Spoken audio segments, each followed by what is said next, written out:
Everyone, ഇന്ന് reading part സിയുടെ കുറച്ച് ബേസിക് ടിപ്സ് ആണ് പറഞ്ഞു തരുന്നത്. അപ്പം അതിനെക്കുറിച്ച് ഒരു ഇൻട്രോ തരാം, പാർട്ട് സി എങ്ങനെയാണെന്ന്.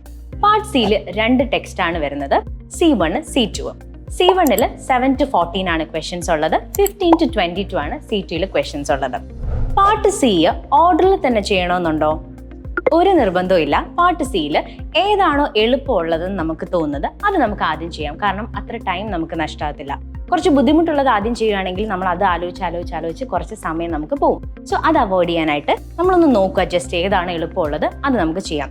പാർട്ട് ബിക്കും പാർട്ട് സിക്കും ടോട്ടലി 45 മിനിറ്റ്സ് ആണുള്ളത്. പാർട്ട് എ ചെയ്യാനായിട്ട് 15 മിനിറ്റ്സ്, ബിക്കും സിക്കൂടെയാണ് നമുക്ക് 45 മിനിറ്റ്സ് ഉള്ളത്. സോ ഈ 45 മിനിറ്റ്സിനുള്ളിൽ ബിയും ചെയ്യണം, നമുക്ക് സിയും ചെയ്യണം. ഫസ്റ്റ് നമ്മൾ ബി ചെയ്യാം അല്ലെങ്കിൽ സി ചെയ്യാം, അതിനൊരു ഓർഡറും ഇല്ല, നമുക്ക് ഇഷ്ടമുള്ള പോലെ ചെയ്യാം. ലിസ്ണിംഗ് പോലെയല്ല, കാരണം ലിസ്ണിംഗിൽ എക്സ്ട്രാക്ട് നമ്മളിങ്ങനെ ഓർഡറിൽ പ്ലേ ചെയ്യുന്നതുകൊണ്ട് നമുക്ക് ഇഷ്ടമുള്ള ചെയ്യാൻ പറ്റുമോ? ഇല്ല, ആ ഓർഡറിൽ തന്നെ ചെയ്യണം. പക്ഷെ റീഡിങ്ങിൽ അങ്ങനത്തെ ഒരു പ്രശ്നമില്ല, നമുക്ക് ഇഷ്ടമുള്ള പോലെ നമുക്ക് ചെയ്യാവുന്നതാണ്. ഇനി നോക്കാൻ പോകുന്നത് different ways to answer a question ആണ്. ഇപ്പം നമ്മൾ ക്വസ്റ്റ്യൻ നമ്പർ 7 എടുക്കാന്ന് വിചാരിച്ചു. അതിൽ 4 ഓപ്ഷൻസ് ആയിരിക്കും നമുക്ക് ഉണ്ടാവുന്നത്. 2 രീതിയിൽ നമുക്ക് ആൻസർ ചെയ്യാം. ഒന്ന്, ക്വസ്റ്റ്യൻ വായിച്ചിട്ട് പാരഗ്രാഫ് വായിക്കുക, അതായത് ക്വസ്റ്റ്യനിൽ തന്നെ പറഞ്ഞിട്ടുണ്ടായിരിക്കും ഫസ്റ്റ് പാരഗ്രാഫ്, സെക്കൻഡ് പാരഗ്രാഫ് എന്നൊക്കെ. അപ്പോൾ ക്വസ്റ്റ്യൻ വായിച്ചിട്ട് പാരഗ്രാഫ് വായിക്കുക, എന്നിട്ട് വന്ന ഓപ്ഷൻസ് നോക്കിയിട്ട് ആൻസർ ചെയ്യാം.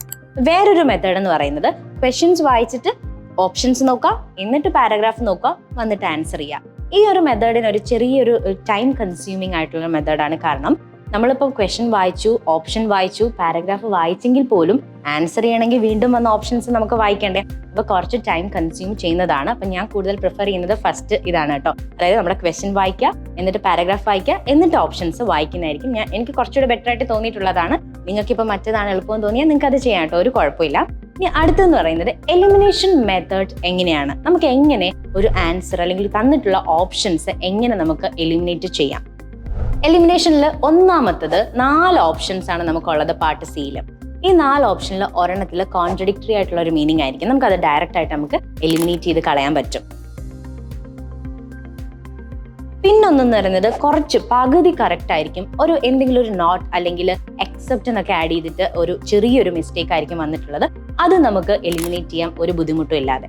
പിന്നെ വരുന്ന 2 ഓപ്ഷൻസ് ആണ് നമ്മളെ കൺഫ്യൂസ് ചെയ്യിപ്പിക്കുന്നത്. അപ്പൊ നമുക്ക് ഡൗട്ട് ആവും, ഇത് ഏതാണ് കറക്റ്റ് എന്നുള്ളത്. അപ്പൊ ആ 2 ഓപ്ഷൻസ് കുറച്ച് കെയർഫുൾ ആയിട്ട് വായിച്ചിട്ട് എന്നിട്ട് എന്ത് ചെയ്യുക, നമ്മളൊന്ന് പാരഗ്രാഫ് ആയിട്ട് വെച്ച് നോക്കിയിട്ട് ഒന്ന് ആൻസർ ചെയ്യാം.